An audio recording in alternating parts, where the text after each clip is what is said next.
16 years old, a Superman costume, and a wall of fire. A teenager runs towards the flames after school, fighting fires beside his father to protect his home. But this is bigger than one boy. Thousands of hectares burning across Indonesia. Police have arrested dozens over suspected deliberate fires. And beneath the smoke, a battle over land, money, and who pays the price.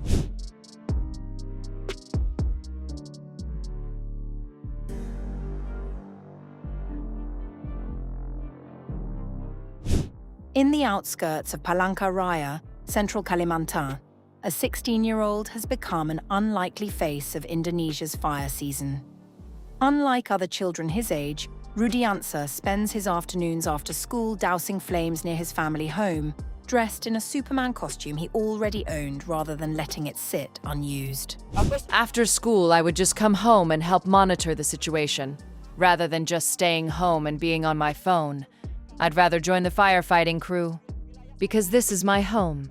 Rudiyansah's father Mulyadi, working alongside him, says the teenager has picked up the routine simply by tagging along. My son understands these operations because after school with nothing to do, he always joins us to fight fire, so he knows what to do. Central Kalimantan is one of 6 provinces the government has flagged as a priority for wildfire mitigation this year, as blazes destroy crops and plantations across the region. The wildfire has not created just heroes, though. Indonesian police arrested 72 people over the weekend on suspicion of deliberately starting some of the blazes across Borneo and Sumatra. According to a director at the National Police's Criminal Investigation Agency, most of the suspects are accused of burning land to clear it for plantations at a lower cost, with investigators now tracing financial records to determine whether companies financed the clearing. We will not stop at the perpetrators on the ground. We will determine who benefited from these activities and who was ultimately behind them. The country's president Prabowo Subianto travelled to central Kalimantan, where more than 7,600 hectares have burned, promising helicopters and water pumps to help bring the fires under control and vowing to hold companies accountable. Behind the scale of this year's crisis sits an intensifying El Niño, which is suppressing the rains that would normally extinguish the fires. Satellite data recorded more than 224,000 hotspots across Indonesia by August 20th, a level researchers compare to 2019, one of the country's most destructive fire seasons. Much of the danger lies beneath the surface. Indonesia's peatlands, once drained for agriculture, become highly combustible and can burn underground for weeks, largely resistant to rainfall. Cloud seeding flights have resumed over Kalimantan and Sumatra, though experts note the method only works where clouds already hold moisture. With the fire season expected to intensify through September and October, authorities are now bracing for conditions that could stretch well into November.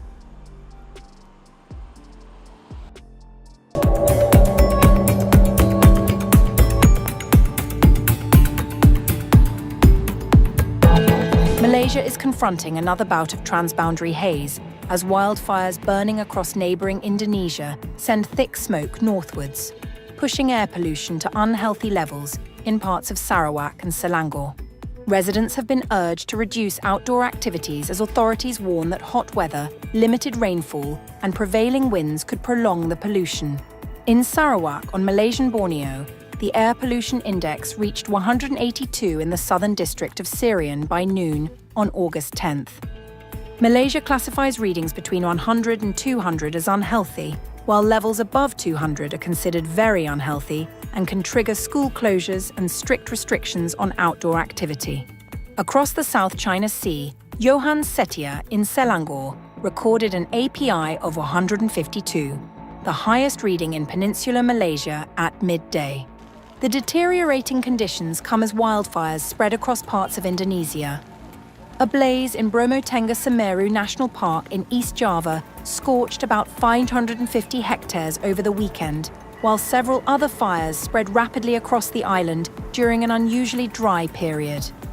Sarawak authorities have advised residents to limit time outdoors, acknowledging that much of the pollution originates beyond Malaysia's borders.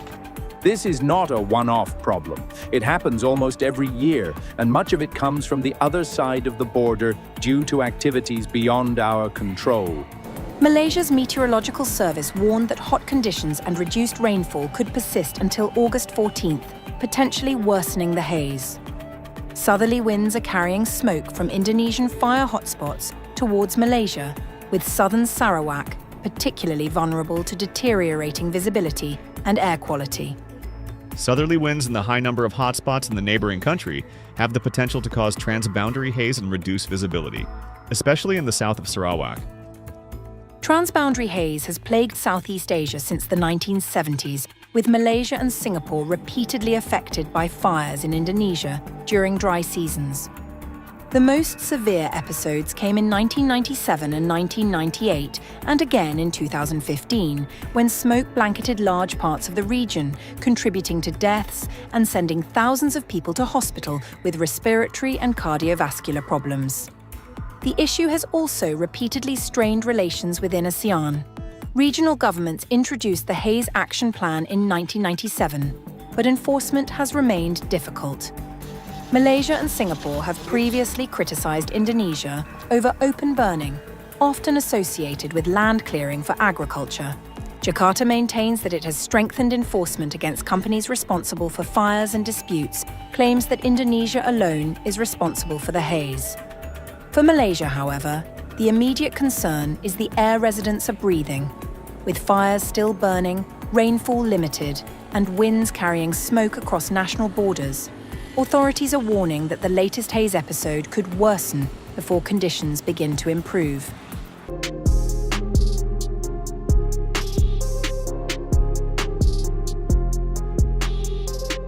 Bare hands and wooden beaters standing between a national park and flames that have refused to die down for 3 straight days. Firefighters and volunteers at Indonesia's Bromo Tengger Semeru National Park battled a wildfire tearing through protected savanna and forest in East Java, many of them smashing at the flames with makeshift equipment known locally as kepiok, even as water tankers and portable sprayers worked alongside them across the steep volcanic terrain. Footage from the scene shows crews trekking across blackened hillsides as thick smoke rises behind them, beating back flames racing through dry vegetation by hand in stretches too rugged for vehicles to reach. Earlier, we were hampered by strong gusts of wind, and navigating through the cliffs posed a significant obstacle for us to reach the burning area. Nevertheless, we managed to extinguish over 5 hectares.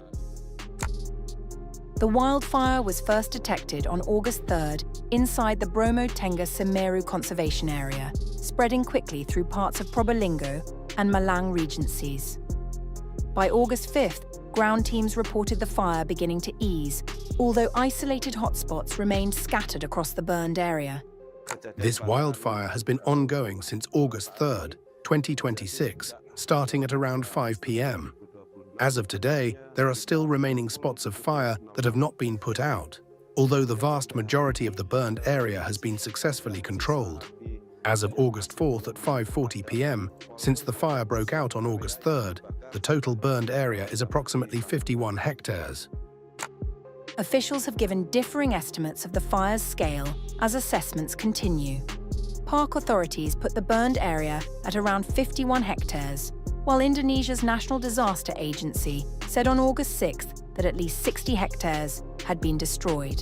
A separate breakdown from the agency showed roughly 10 hectares burned in Probolinggo Regency and around 60 hectares in Malang Regency, taking the combined total closer to 70 hectares. Steep volcanic contours and shifting winds have complicated efforts to bring the fire fully under control, with disaster officials warning that stronger gusts could push flames further into the forest. Drones have been deployed both to spray water on hotspots and to map fire activity in terrain too difficult for ground crews to access on foot.